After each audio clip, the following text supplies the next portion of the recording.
तो गाइस यहाँ पर आप लोग देख सकते हो कि मुझे 467.50 रुपीज़ का मैंने ऑप्शन ट्रेडिंग करके मैं प्रॉफिट कर रहा हूँ आज। एंड ऐसा प्रॉफिट मैं गाइस रोज़ करता हूँ, मुझे ज़्यादा लालच नहीं रहता है, मुझे डेली का 400-500 मुझे प्रॉफिट करता हूँ, मार्केट क्लोज कर देता हूँ। अगर आप भी गाइस ऑप्शन ट्रेडिंग में एकदम बिगिनर हो, कुछ नहीं आता है, तो इस वीडियो को देखने के बाद आपका ये कंप्लीट कोर्स होने वाला है। और ये वीडियो 10 से 20 मिनट में मैंने कंप्लीट कर दिया। इसमें सारा जो इंपॉर्टेंट टॉपिक्स है उसी को कवर किया, फालतू का मैं कुछ भी नहीं बताऊंगा। जो इंपॉर्टेंट चीज़ है मैं उसके बारे में बात करूंगा। तो देखो गाइस, सबसे पहले हम लोग बात करेंगे। अब मैं बात करता हूं गाइस कि आप लोग ऑप्शन ट्रेडिंग में नए हो, आप लोग कुछ भी नहीं जानते हो, तो सबसे पहले इसको देखो। ये जो है ना, यहाँ पे इसको क्या बोलते हैं, ये क्या चीज़ है, इसको थोड़ा सा आपको समझना बहुत इंपॉर्टेंट है। ओके, अगर आप इसको स्वाइप करके आपको लास्ट में जब आते हो तो यहाँ पे आपको एक साइड में दिख रहा होगा guys, as you can see Indian indices. ये इंडियन इंडाइसेस हो गया और ये हो गया ग्लोबल। इंडियन में हो गया Nifty 50, bank Nifty, fin Nifty, Sensex. ये सब क्या हो गया गाइज, ये एक इंडाइसेस हो गया। आप इसमें ऑप्शन ट्रेडिंग कर सकते हो, जो कि सबसे हार्डेस्ट लेवल का ये ट्रेडिंग होता है। इसमें रिस्क थोड़ा ज़्यादा होता है लेकिन प्रॉफिट भी बहुत ज़्यादा ही होता है, ऐसा सीन है। और ये ग्लोबल का हो गया। आप लोग ने कहीं ना कहीं गाइज सुना होगा फॉरेक्स ट्रेडिंग समथिंग, तो ये आपका फॉरेक्स ट्रेडिंग हो गया। बट इसमें आप ट्रेड नहीं कर सकते हो, बस इसका आप लोग मार्केट का चार्ट्स वगैरह देख सकते हो। ओके, उसके बाद गाइज हम इसको कर लेते हैं यहाँ पर से डिलीट, और मैं आ जाता हूँ बैक में। तो यहाँ पे जब किसी भी मैं एक इंडाइसेस पर क्लिक करता हूँ, जैसे कि आज फिन निफ्टी का एक्सपायरी है, एक्सपायरी पे मैं बताऊँगा, घबराओ मत। तो फिन निफ्टी का एक्सपायरी है, मैं इस पर क्लिक करता हूँ। ओके, उसके बाद गाइज हम लोग को नीचे आना है। तो यहाँ पे आप लोग को दिख रहा होगा ओपन इंटरेस्ट।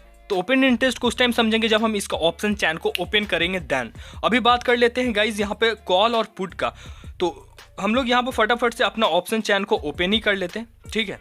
ऑप्शन चैन को ओपन कर लेते हैं। तो आप लोग को गाइस एक साइड में दिख रहा होगा कॉल प्राइस, एक साइड में दिख रहा होगा पुट प्राइस। तो अब कॉल प्राइस भैया और पुट प्राइस क्या होता है?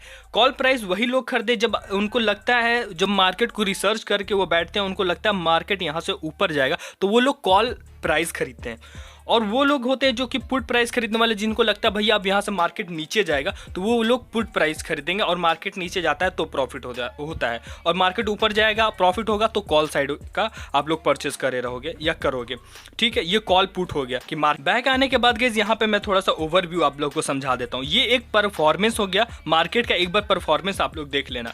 अगर यहाँ पर से ये वाला ये छोटा सा आपको दिख रहा है ना, ये इससे बीच से अगर इस साइड है तो समझो आज मार्केट ट्रेंडिंग में है और मार्केट आज कॉल साइड के ही ऊपर जाएगा ज़्यादा। मार्केट वो एक अप ट्रेंड बना रहा है। अगर नीचे इसके इधर आएगा तो समझ लो कि मार्केट सिर्फ डाउन ट्रेंड बना रहा है, मार्केट सिर्फ नीचे जाएगा। तो आप लोग ज़्यादा पुट खरीदने का कोशिश करना इधर, और इधर आप लोग ज़्यादा कॉल साइड मतलब कि कॉल खरीदने का कोशिश करना।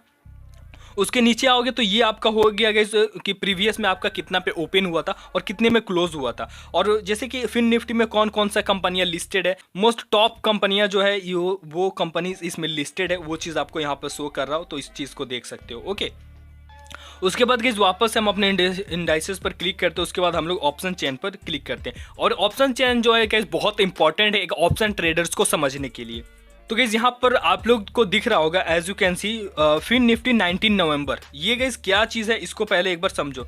अगर मैं इस पर टैप करता हूँ as you can see guys 19 November पे, तो यहाँ पे आपको दिखेगा 26 नवंबर, 31 दिसंबर, 28 जनवरी। तो गाइज ये आपको ऊपर में लिखा होगा ना सिलेक्ट एक्सपायरी डेट, कि मतलब आप लोग किस एक्सपायरी डेट में ट्रेड करना चाहते हो। तो यहाँ पे हर वीक में एक्सपायरी होता है, ठीक है। अब एक्सपायरी से होता क्या है, जैसे कि जो आउट ऑफ द मनी का जो स्ट्राइक प्राइस होता है, आउट ऑफ द मनी ये हो गया इस साइड का, और ये हो गया आउट ऑफ द मनी, ये OTM हो गया। ये जो रहता है ये एक्सपायरी के दिन 8 दिन के बाद ये जीरो हो जाता है। बट इन द मनी का ये जीरो नहीं होता है। इसलिए नहीं होता है क्योंकि इसमें टाइम प्लस इसमें इंट्रेंसिक वैल्यू रहता है, जिसका मतलब कि अगर ये एक्सपायरी के दिन होगा तो बस 60% एक्सपायरी के दिन जीरो होगा इन द मनी का, और इसका 40% पैसा बच जाता है। अगर ये 100 का है, जैसे अभी 40 का है, तो आज इसका एक्सपायरी है फिन निफ्टी का, तो 40 में से ये एक्सपायर बस कितना होगा, 20 रुपये होगा। 20 रुपये इसका कम से कम बचेगा।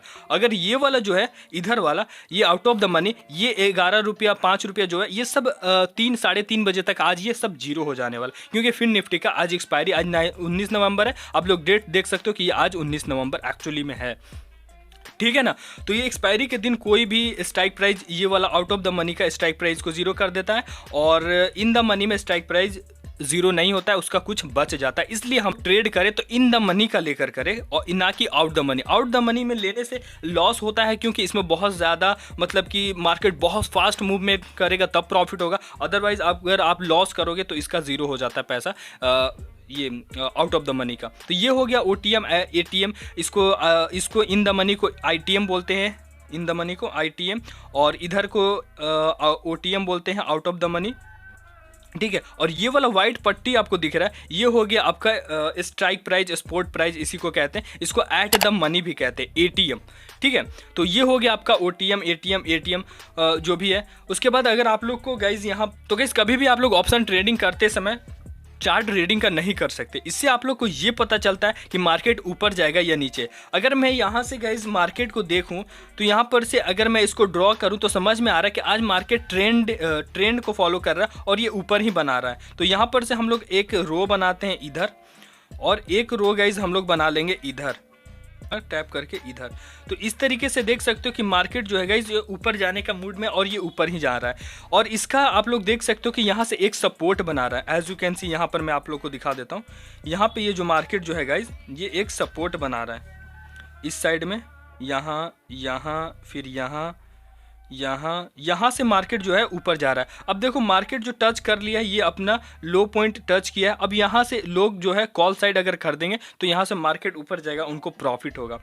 और बाई करने के लिए बहुत सिंपल है, यहाँ पे आप लोग को जाना है ऑप्शन चैन पे, इन द मनी पर क्लिक करना है, बाई करोगे। एक्सपायरी के दिन आपको पैसा बहुत कम लगता है, जैसे इसमें 1200 रुपये लग रहा है और मेरे पास 1900 रुपये, तो मैंने ऑलरेडी कर लिया है। तो मैं आपको लाइव भी करके दिखाऊंगा। पहले एक चीज़ और समझो, यहाँ पे एक और चीज़ और है इंपॉर्टेंट, वो है टाइम फ्रेम। जैसे कि अभी आप लोग देख सकते हो कि अभी 5 मिनट का ये सब कैंडल बन रहा है, 5 मिनट का देख सकते हो ना। ये एक कैंडल जो बनता है ये अभी 5 मिनट का बन रहा है, ये वाला कैंडल। गाइज ये वाला जो एक कैंडल बन रहा है ना, ये 5 मिनट का बन रहा है। ठीक है, अगर मैं गाइज इसको 10 मिनट पर कर दूं तो अब देखो यही कैंडल अब एक 10 मिनट का बनेगा। अगर मैं इसको 30 मिनट का कर दूं कि ये एक कैंडल अब इसका आधे घंटा में बस एक कैंडल बनेगा। तो इस तरीके से गाइज आप इसका टाइम फ्रेम देख सकते हो। ठीक है, और उसके बाद वापस से हम लोग को बाई करना है, तो इसमें लास्ट वाले ऑप्शन चैन पे चले जाएंगे और इन द मनी में हम लोग को बाई करना है। और देख सकते हो कि आउट द मनी का सब 0 हो रहा है, लेकिन इन द मनी का 0 नहीं होता है। यहाँ पे 18 इसका बच रहा है, 61 इसका बच रहा है, इसका कुछ ना कुछ पैसा बच जाता है। और इस सब का जो आउट ऑफ द मनी का होता है, इसका पैसा सब 0 हो जाता है। और इन द मनी का जितना ऊपर जाओगे उतना ज़्यादा महंगा आपको स्ट्राइक प्राइस मिलेगा। तो D5 आपको लिख रहा होगा, यहाँ पे आप देख सकते हो। तो यहाँ पे एक कॉल साइड का मैंने यहाँ पे ले लिया, जो कि नहीं लेना चाहिए। आउट ऑफ द मनी का मैंने ले लिया क्योंकि मेरे पास उतना बजट नहीं था, फिर भी मैं देखता हूँ इसमें लॉस होने का ज़्यादा चांस रहता है, लेकिन आपको समझाने के लिए मैंने लिया। आप देख भी सकते हो कि 80-20 रुपीज़ के अप्रॉक्स में मैं लॉस में हूँ। तो यहाँ पर सबसे पहले मैं इसमें स्टॉप लॉस और टारगेट लगाना सीख जाते हैं फटाफट से। तो यहाँ पे गाइज आपको दिख रहा होगा स्टॉप लॉस ट्रिगर्ड। तो स्टॉप लॉस गाइज जैसे कि मुझे कि 50 पे जब ये मार्केट है ना, तो मेरा ऑटोमेटिक स्टॉप लॉस हिट कर दे। ठीक है, यहाँ पे आप लोग दिख रहा होगा 66। यहाँ पे मैं 50 क्लिक करता हूँ, यहाँ पे मैं 50 क्लिक करता हूँ। और टारगेट जैसे कि अगर ये कम से कम 75 पॉइंट जाए तो मेरा टारगेट हिट हो जाए। तो 75 पे मैंने इसको 50 पे जाए तो ये हो जाए, मान लो टारगेट 80 ले लेते हैं कि 80 पे जाए तो ऑटोमेटिक 80 पे ये मेरा कट जाए, और 50 पे जाए तो ये मेरा ये हो जाए। अभी देख सकते हो कि 50 रुपीज़ में 60 रुपीज़ 70 रुपीज़ लॉस में हूँ, क्योंकि मैंने आउट ऑफ द मनी का खरीदा, और ख़रीदना नहीं चाहिए क्योंकि स्टार्टिंग से मैं बोल रहा हूँ उसमें लोग का अक्सर लॉस होता है।